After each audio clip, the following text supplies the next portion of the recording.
FM 91,2 Radio Kota Batik News Interaktif Solutif masih Anda simak Serbuk Senin Berbuku bersama saya Ribu Tawandi. Kali ini di sesi yang kedua ya.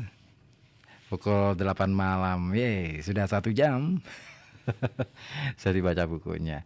Oke, saya mau sapa terlebih dahulu yang sudah bergabung di 0855420912 ada Kencur Papua di Dadi Rejo. Selamat malam Mas Ribut, mulai lembur ini tandanya mulai pantengin Radio Kota Batik. Request saja deh. Oke, nanti ya saya puterin deh kenangan yang terindah ya. Oke, dari Samson. Oke deh.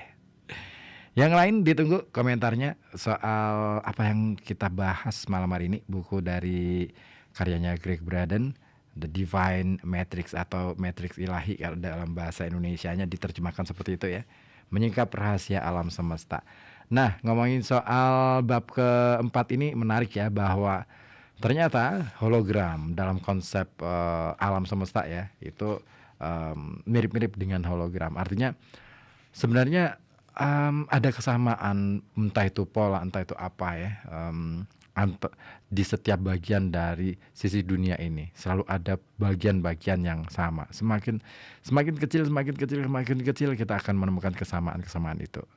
Nah, lalu gimana prinsip hologram ini bisa berjalan dalam proses perubahan alam semesta? Nah, Greg Braden menjawab menjawab pertanyaan itu dengan bagian berikut ini. Dia memberi judul kecil, perubahan di satu tempat berarti perubahan di semua tempat. Begitukah? Yuk kita baca aja dulu.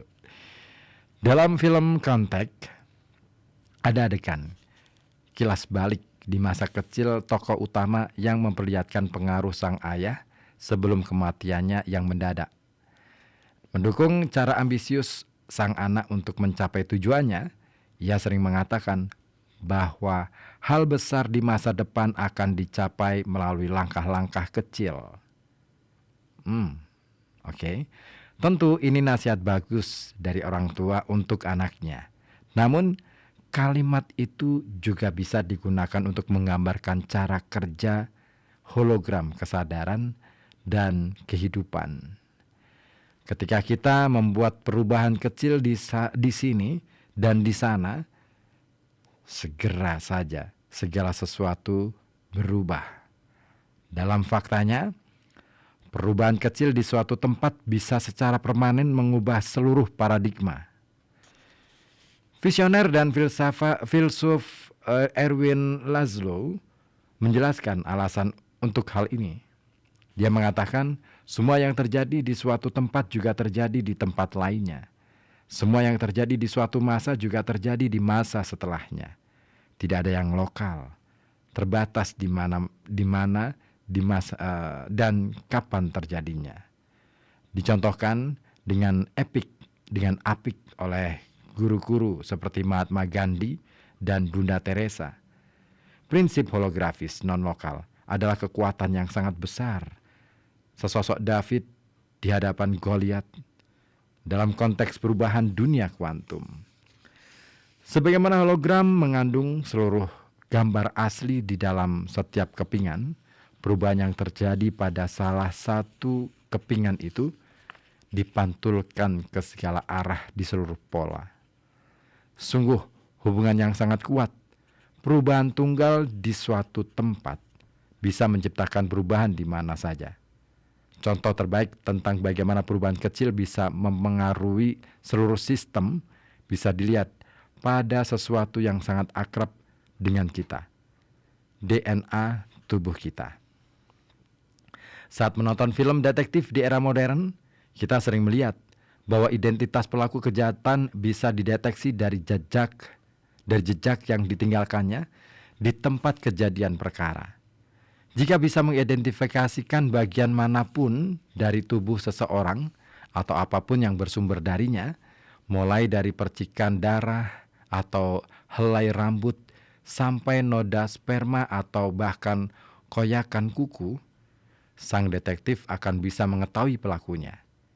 Dan karena prinsip holografis, seluruh bagian mencerminkan keseluruhan, tidak ada bedanya DNA tersebut berasal dari bagian tubuh manusia.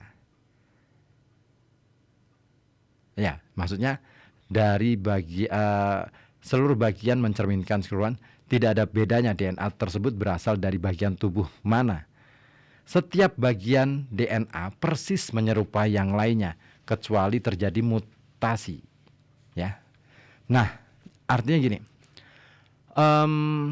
mau bagian apapun dari tubuh kita ya, yang mengelupas atau lepas ya, misalkan kulit ari yang lepas gitu, kan sering ya, atau rambut kita yang rontok atau apapun itu, punya struktur DNA yang sama dengan yang ada di dalam tubuh kita. Jadi kita gampang banget dideteksi hanya dari DNA gitu.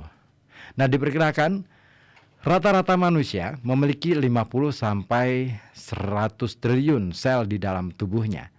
Setiap sel memiliki 23 pasang kromosom yang berisi DNA individual atau kode hidup. Kalau dihitung-hitung, berarti seseorang memiliki sekitar 2.300 sampai 4.600 triliun salinan DNA dalam tubuhnya.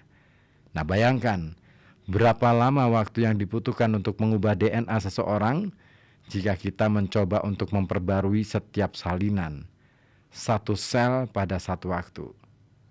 Tetapi ketika DNA memodifikasi cetak biru suatu spesies, ia tidak perlu melakukannya dengan cara yang linear. Satu untai pada satu waktu. Berkat prinsip holografis, saat DNA diubah, perubahan tersebut direfleksikan secara menyeluruh. Jadi kalau misalkan kita mau mengubah pola DNA ya, pola jaring DNA yang ada di dalam tubuh kita ya, hanya bagian kecil, satu bagian saja, itu akan mengubah secara keseluruhannya, direfleksikan gitu.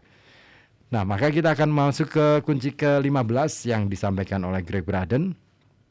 Dia katakan begini, melalui hologram kesadaran, perubahan kecil dalam hidup kita terpantul di mana-mana, di seluruh penjuru dunia. Nah, Anda bisa saja bertanya pada diri sendiri, apa pentingnya ini bagi hidup saya, hidupku? Meskipun ini pertanyaan yang mudah dipahami, jawabannya mungkin tidak demikian. Kekuatan samar hologram menawarkan kepada kita kemampuan untuk menciptakan perubahan dahsyat dalam skala besar dengan hanya mengubah satu pola di satu tempat. Memahami prinsip holografis menjadi penting karena ia dengan tepat menerangkan cara kerja hidup kita. Mulai dari DNA tubuh, struktur atomik dunia di sekitar kita, hingga bagaimana memori dan kesadaran bekerja. Tampaknya kita merupakan hologram dari eksistensi agung yang baru mulai kita pahami. Greg Braden kemudian melanjutkan di bagian berikutnya, otak holografis pada semesta holografis. Mau tahu gimana serunya? Tetap di sini deh ya. Ya, kalau kita ngomongin dunia sains itu sebenarnya menarik ya. Kita akan mencoba untuk membayangkan bahwa dunia itu ya, kalau di dalam bukunya Greg Braden, sebenarnya kita itu selalu terhubung dengan siapapun, dengan apapun, dengan segala sesuatu di dunia ini. Bahkan koneksi kita nggak sebatas pada sesama makhluk ciptaan. Bahkan dengan Tuhan pun kita terhubung gitu kan. Persoalannya kita ini apa ya, cenderung untuk terjebak kepada pikiran bahwa antara saya dengan Anda, saya dengan siapapun, kita dengan alam semesta, dengan setiap makhluk di dunia ini, seolah itu ada batasan, ada jarak. Seperti misalnya nih, kita pernah nggak berpikir bahwa bumi dan manusia ya sebenarnya satu bagian? Pasti berpikirnya beda. Bumi adalah bumi, tempat tinggal kita gitu kan, tempat kita hidup. dan manusia adalah sesuatu yang lain dari bumi, seolah-olah seperti itu. Padahal enggak demikian. Kita juga bagian dari bumi. Bumi juga ada di dalam tubuh kita. Enggak percaya? Coba deh, kita minum air dari mana? Kita makan sayur, sayurnya ditanam di mana? Kita makan daging misalnya, makan daging kambing. Kambingnya merumput atau makan rumput, rumputnya dari mana?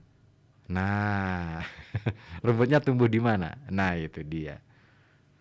So, tidak ada yang tidak terhubung satu sama lain. Semuanya terhubung. Kitanya aja yang mungkin saja terlampau merasa bahwa ya manusia dalam konteks penciptaan, dalam konteks pandangan religi ya, itu selalu mengatakan bahwa kita selalu menganggap bahwa manusia itu ciptaan Tuhan yang paling sempurna, makhluk Tuhan yang paling sempurna. Ya, secara akal, secara naluriah kita dibekali itu semua. Tetapi apakah dengan kesempurnaan itu membuat kita itu bisa boleh mengatakan bahwa kita jauh lebih baik daripada yang lain, atau menganggap yang lain itu remeh gitu? Enggak juga gitu. Karena kita nggak coba deh sekali waktu misalkan pergilah ke planet Mars misalnya, tanpa ada alat pelindung dan lain sebagainya, mungkinkah kita masih akan hidup di sana? Apalagi sendirian. Nah, sekalipun mungkin sebenarnya ada hubungan juga dengan planet-planet. Sama, planet-planet pun sama ya, ada hubungan dengan bumi dan lain sebagainya. Karena unsur-unsur kimia di dalam bumi itu, terutama yang bebatuan gitu ya, mineral-mineral itu banyak juga yang disumbang dari berbagai planet lain. Semuanya saling terhubung. Nggak ada yang nggak terhubung. Kitanya aja yang membatasi diri. Ya nggak sih? I don't know. Anda yang tahu. Masih akan Anda simak Serbuk Senin Berbuku.